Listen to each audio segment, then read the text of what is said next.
Olá a todos. Sabem que há pouco estava aqui a pensar que era boa ideia gravar mais um vídeo, costumo gravar um por semana, e estava a sentir-me sem inspiração, pensando com os meus botões, ok, costumo ter alguma facilidade, por vezes tomo notas antes, como é que resolvo este problema da inspiração para um novo vídeo. E aí lembrei-me, porque é que o novo vídeo não poderá ser justamente sobre a inspiração. A questão interessante é pensarmos como é que funciona isto da inspiração.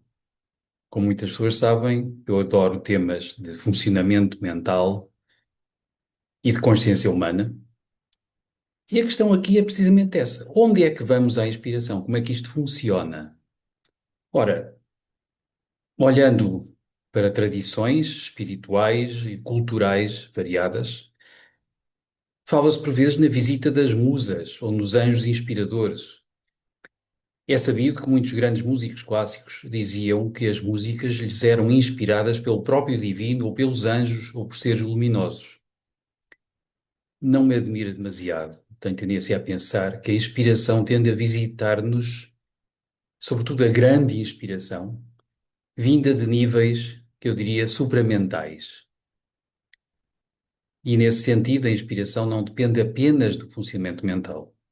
Há estudos clássicos e estudos científicos que mostram que também há, no entanto, uma espécie de natureza dita incremental da criatividade, ou seja, a nossa criatividade também precisa muito de trabalho. Trabalho mental, trabalho físico, por vezes, trabalho emocional, trabalho interior. As pessoas que mais facilmente chegam à grande inspiração na psicologia, mas também na filosofia, mas também nas artes em geral, na ciência e assim por diante, tipicamente são pessoas bastante informadas. Têm um aparelho mental bem construído, bem fornecido de conceitos, de algum modo, bem articulado, e esse aparelho está preparado, é de certo modo terra fértil para a inspiração.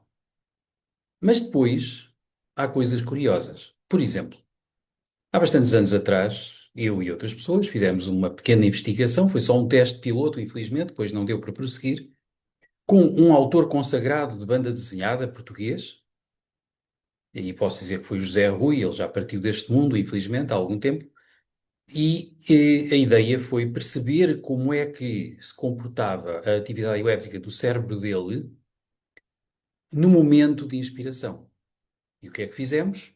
Colocámos uma série de fios colados no scalp dele, para percebermos em tempo contínuo as variações da atividade elétrica do cérebro, as variações das ondas cerebrais, e demos-lhe um texto que foi lido em voz alta, que era, digamos, o pretexto para ele a seguir, com base, tentar começar a criar uma banda desenhada nova. E pouco depois, ele já tinha tido a sua ideia e já estava a fazer esboços, aliás, magníficos, para uma possível banda desenhada. O que foi muito interessante constatar é que, no momento em que ele referiu que já estava a ter a sua ideia, as ondas cerebrais tinham-se desviado de uma dominância de ondas beta, associadas à vigília normal, ao estado de raciocínio durante o dia a dia, para um predomínio de ondas alfa, mais ligadas ao relaxamento e ao sonho. E depois, quando ele começou a esboçar, já estava num predomínio de ondas beta outra vez. Ou seja, o momento realmente criativo para ele nem foi tanto o começar a desenhar, foi ter a ideia para o desenho. Depois, ele já sabia tão bem fazer aquilo, já estava tão preparado, tão treinado para fazer esboço, que isso para ele talvez já fosse quase um pouco burocrático. Foi muito interessante. E mais uma vez foi nesta direção, embora apenas sendo um teste piloto, pensarmos que muitas vezes, se calhar, nos nossos momentos mais criativos e mais inspirados, não estamos num predomínio de raciocínio, não estamos num predomínio do estado de visibilidade normal, cerebral. Há uma mudança no estado de consciência, talvez uma passividade relativa em relação a algo que nos traz uma ideia nova, uma imagem nova, um som novo, etc. E aí sim, eu costumo pensar e constatar na prática que quando estamos habituados a desenvolver, a praticar técnicas meditativas e, em geral, técnicas que modificam o estado de consciência, por vezes até técnicas respiratórias e por vezes até talvez o consumo de algumas pequenas doses de certas drogas, chamemos, por exemplo, psicadélicas, o que acontece é que há um desvio do estado de consciência numa direção potencialmente mais livre, mais solta, mais descontraída interiormente, mais aberta, e é eventualmente aí que somos visitados pelas musas, por algo que vem de um nível diferente, uma fonte diferente do mero raciocínio ou das simples emoções cotidianas. E temos uma ideia.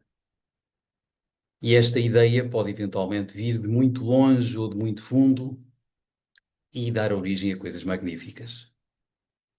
Ora, procurar isso não é, então, se calhar, simplesmente um esforço do intelecto, ou da emoção, ou do corpo. É criar um estado de terra fértil, de algum modo, dentro de nós, mas a fertilização vem de algo mais profundo, vem de algo diferente. Está associada a estados ampliados de consciência, de certo modo, a uma mudança qualitativa, talvez, nos nossos padrões de falar de vibração interior, algo se abre e podemos receber, sentir, percepcionar, intuir as coisas de maneira diferente. E vem aí um momento criativo e o resto, de certo modo, é história. É isto que eu queria partilhar agora. E como sempre, se gostarem, subscrevam o canal, partilhem, façam comentários que eu gosto sempre de escutar ou de ler e até breve.